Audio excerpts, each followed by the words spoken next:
Hello everyone, welcome to my channel QUESTIONSBANK. আজি আমি আপোনালোকৰ বাবে লৈ আহিছোঁ অসম জিঅ'গ্ৰাফি অৰ্থাৎ অসমৰ ভূগোলৰ কেইটামান মোষ্ট ইম্পৰ্টেণ্ট কুৱেশ্যন আৰু এই ভিডিঅ'টো পাৰ্ট 1 হ'ব। যদি আপোনালোকৰ ভিডিঅ'টো চাই ভাল লাগে তেন্তে ভিডিঅ'টো শেষ হোৱাৰ পিছত লাইক, কমেণ্ট আৰু শ্বেয়াৰ কৰিবলৈ নাপাহৰিব। আৰু আপুনি যদি আমাৰ চেনেল প্ৰথমবাৰৰ বাবে চাই তেন্তে চেনেলটোক ছাবস্ক্ৰাইব কৰি ছাইডৰ বেল আইকনটো ক্লিক কৰি দিয়া, কাৰণ আমি এইদৰে ষ্টেট আৰু চেণ্ট্ৰেল লেভেলৰ চাকৰিৰ কাৰণে ভিডিঅ'বোৰ দি থাকিম।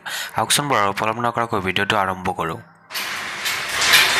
আজিৰ আমাৰ প্ৰথম কুৱেশ্যনটো হ'ল what percentage of total area of Assam is under forest অৰ্থাৎ অসমৰ মুঠ এলেকাৰ কিমান শতাংশ বনাঞ্চলৰ অধীনত আছে।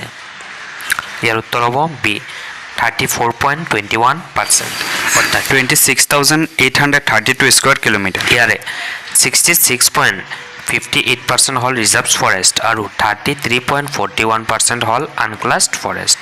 ইয়াৰ পাছৰ কুৱেশ্যনটো হ'ল in which year Assamese was adopted as the official language of Assam অৰ্থাৎ কোন বছৰত অসমীয়াক অসমৰ চৰকাৰী ভাষা হিচাপে গ্ৰহণ কৰা হৈছিল। ইয়াৰ উত্তৰ হ'ব ডি অসম চৰকাৰী ভাষা আইন 1960 অনুসৰি অসম চৰকাৰী ভাষা হ'ল অসমীয়া।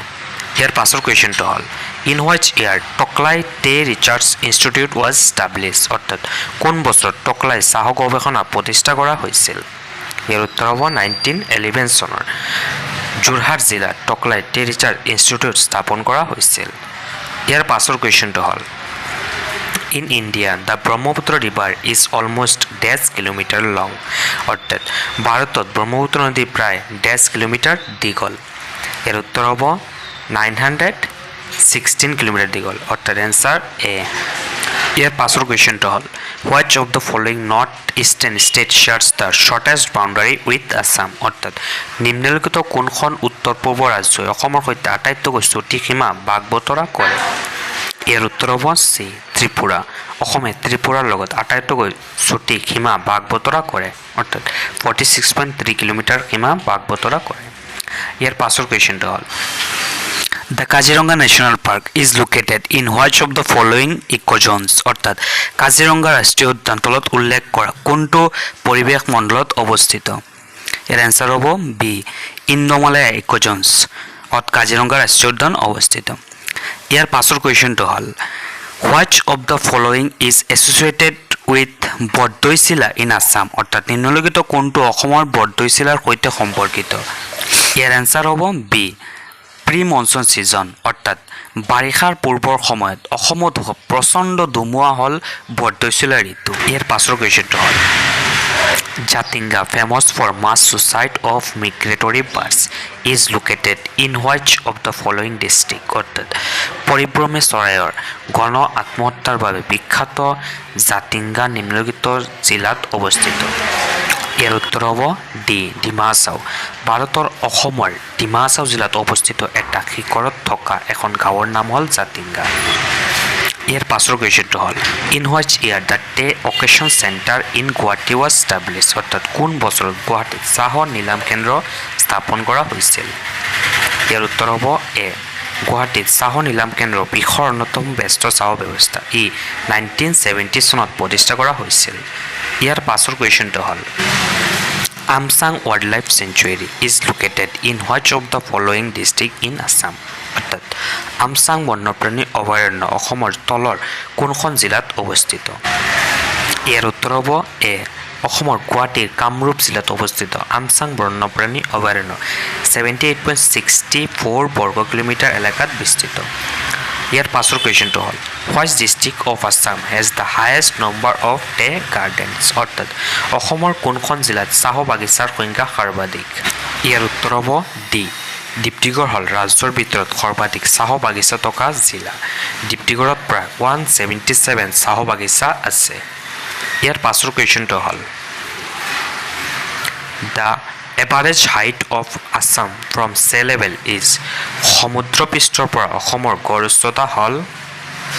ইয়াৰ উত্তৰ হ'ব ডি 79.5 মিটাৰ।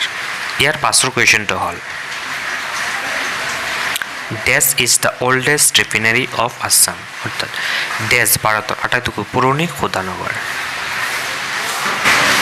ইয়াৰ উত্তৰ হ'ব এ ডিগবৈ শোধনাগাৰ যি 1901 চনৰ 11 ডিচেম্বৰত অসম তেল কোম্পানী লিমিটেড ডিগবৈত স্থাপন কৰিছিল আৰু ই হ'ল এছিয়াৰ আটাইতকৈ পুৰণি আৰু দীৰ্ঘদিন ধৰি চলি থকা শোধনাগাৰ ইয়াৰ পাছৰ কুৱেশ্যনটো হ'ল Which of the following district of Assam has the lowest literacy rate? অর্থাৎ নিম্নলিখিত কোনখন জিলাৰ সাক্ষৰতা হাৰ আটাইতকৈ কম ইয়াৰ উত্তৰ হ'ব বি দুবৰি 2011 চনৰ লোকপিয়ল অনুসৰি দুবৰিৰ সাক্ষৰতা হাৰ সৰ্বনিম্ন আৰু কামৰূপ মেট্ৰত সৰ্বাধিক সাক্ষৰতা হাৰ আছে ইয়াৰ পাছৰ কুৱেশ্যনটো হ'ল In which of the following year tea was discovered in Assam? অৰ্থাৎ কোন বছৰত অসমত চাহ আৱিষ্কাৰ কৰা হৈছিল ইয়াৰ উত্তৰ হ'ব এ 1823 চনত ৰবাৰ্ট ব্ৰুছে ব্ৰহ্মপুত্ৰ উপত্যকাত বন্যভাৱে গজা চাহ গছ আৱিষ্কাৰ কৰিছিল ইয়াৰ পাছৰ কুৱেশ্যনটো হ'ল Which of the following district in Assam has the highest population? অৰ্থাৎ অসমৰ নিম্নলিখিত কোনখন জিলাৰ জনসংখ্যা সৰ্বাধিক ইয়াৰ উত্তৰ হ'ব চি নগাঁৱত অসমৰ ভিতৰত সৰ্বাধিক জনসংখ্যা আছে আৰু ডিমা হাছাও ডিষ্ট্ৰিক্টত অসমৰ ভিতৰত সৰ্বনিম্ন জনসংখ্যা আছে ইয়াৰ পাছৰ কুৱেশ্যনটো হ'ল Which of the following area in Assam is known for the feral horse? অৰ্থাৎ অসমৰ তৰল কোনটো অঞ্চল বন্যঘোঁৰাৰ বাবে জনাজাত ইয়াৰ উত্তৰ হ'ব চি ডিব্ৰু-চৈখোৱা ৰাষ্ট্ৰীয় উদ্যান ইয়াৰ পাছৰ কুৱেশ্যনটো হ'ল As per data of 2011 population census, the literacy rate in Assam is approximately অৰ্থাৎ 2011 চনৰ জনসংখ্যাৰ লোকপিয়ল তত্ত্ব অনুসৰি অসমৰ সাক্ষৰতা হাৰ প্ৰায় ইয়াৰ উত্তৰ হ'ব বি 72.19% ইয়াৰ ভিতৰত পুৰুষৰ সাক্ষৰতা হাৰ 77.85% আৰু নাৰীৰ সাক্ষৰতা হাৰ 66.27% ইয়াৰ পাছৰ কুৱেশ্যনটো হ'ল When did Transport Department of Assam was established? অৰ্থাৎ কেতিয়া অসমৰ পৰিবহণ বিভাগ স্থাপন কৰা হৈছিল ইয়াৰ উত্তৰ হ'ব 16 জানুৱাৰী 1948 ইয়াৰ পাছৰ কুৱেশ্যনটো হ'ল Assam shares international borders with which of the following countries? অৰ্থাৎ নিম্নলিখিত কোনখন দেশৰ সৈতে অসমে আন্তৰ্জাতিক সীমা ভাগ বতৰা কৰে ইয়াৰ উত্তৰ হ'ব বি ভূটান আৰু বাংলাদেশৰ সৈতে ইয়াৰ পাছৰ কুৱেশ্যনটো হ'ল Who is famously known as the forest man of India? অর্থাৎ ভারতের বন পুরুষ নামেৰে কোন বিখ্যাত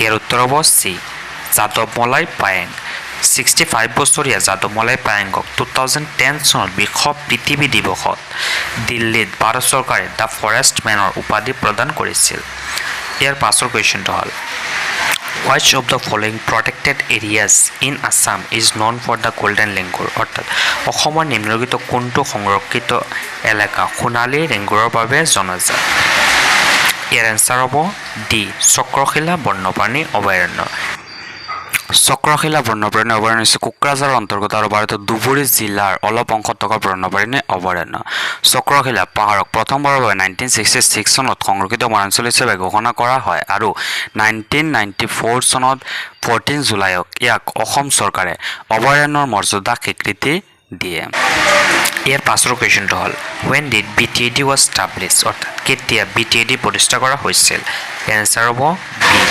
2003 চনৰ 10 ফেব্ৰুৱাৰীত স্বাক্ষৰিত ঐতিহাসিক BTAD চুক্তিৰ ফলস্বৰূপে কোকৰাঝাৰ চিৰাং বাক্সা আৰু ওদালগুৰি নামৰ চাৰিখন জিলাৰ সৈতে BTAD স্থাপন কৰা হৈছিল ইয়াৰ পাছৰ কুৱেশ্যনটো হ'ল The total number of seats in the Legislative Council of Assam is অৰ্থাৎ অসমৰ বিধান পৰিষদৰ মুঠ আসনৰ সংখ্যা কিমান ইয়াৰ উত্তৰ হ'ব ডি বিধানসভাত 126 জন বিধানসভাৰ সদস্য থাকে যিসকল একক আসনৰ সমষ্টিৰ পৰা পোনপটীয়াকৈ নিৰ্বাচিত হয় ইয়াৰ কাৰ্যকাল 5 বছৰ ইয়াৰ পাছৰ কুৱেশ্যনটো হ'ল Assam is not a traditional growing area of which of the following crop?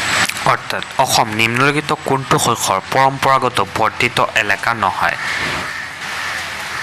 এই কুৱেশ্যনটো আপোনালোকৰ কাৰণে ৰাখিলোঁ ইয়াৰ এনসাৰ আপোনালোকে কমেণ্ট ছেকশ্যনত দিবলৈ চেষ্টা কৰিব আৰু ভিডিঅ'টো চাই যদি ভাল লাগিছে তেন্তে লাইক কমেণ্ট আৰু শ্বেয়াৰ কৰিবলৈ নাপাহৰিব আমাৰ ভিডিঅ'টো ইয়াত সমাপ্ত কৰিলোঁ ধন্যবাদ